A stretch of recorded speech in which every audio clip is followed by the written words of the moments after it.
Well, the reason I joined ROTC was because in 1965, the U.S. entered the Vietnam War. I think the Marines were the first to go, and it became clear that anybody who didn't have military deferment was going to end up going to war. And I was going to go to college, but thought it would be best to kind of control my destiny.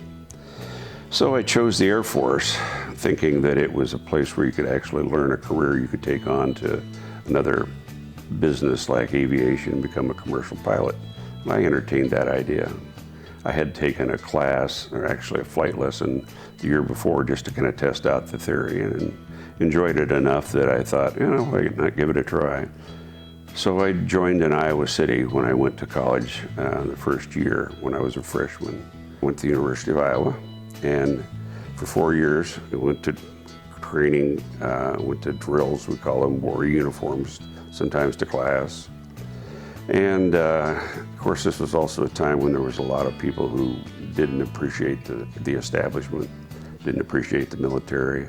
So a lot of us who wore uniforms got spit at, we got yelled at, we got flipped off, we got called names. Between my junior and senior year, then I went on to summer camp in upstate New York. It's an Air Force base that's no longer there now. That's decommissioned.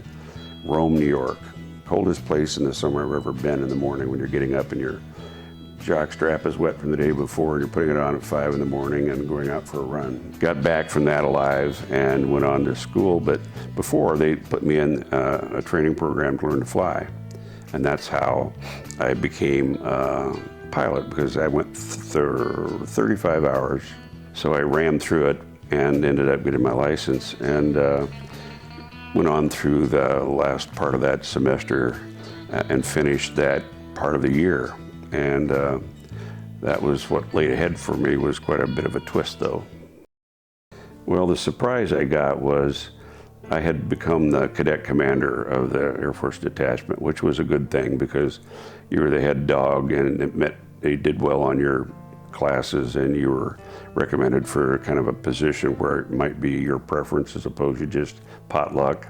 So I was feeling pretty good about that. I was home for Christmas, actually right before Christmas, and I had a seizure, just like an epileptic seizure in the middle of the night. And my mom came in and said, remember talking to me, standing in the doorway, backlit by the light in the hallway, and I felt groggy and my head ached and my back was sore and I felt like I'd been run over by a truck. And she said, Phil, are you on drugs? Which would have been a fair question in 1969, but I wasn't. What I was apparently recovering from a seizure. So I went to the family doctor and he said, well, it sounds to me like you got some sort of epileptic thing going on. You better go to a college medical school. The University of Iowa had a big hospital, and they said, we'll examine you there. And so they did, and sent that on to Air University, they call it, where they review it. Said, nope, this guy's not gonna fly for us. So they said, here's your discharge, you got a 4F, you're out of the military, you don't ever have to serve again in your life. Goodbye, have a good time. Later it came to me that the car I was driving had an exhaust pipe that ran up directly under the trunk and dropped back down, and I came to find out that it had rusted out at some point.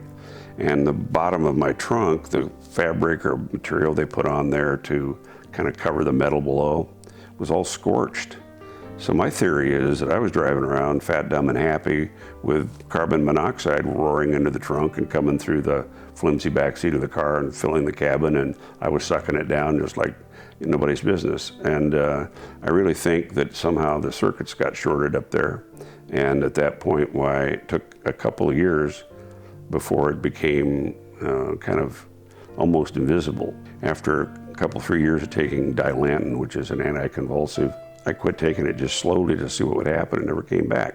My military career ended before it began, but because I was sworn into the Air Force Reserve, I was honorably discharged.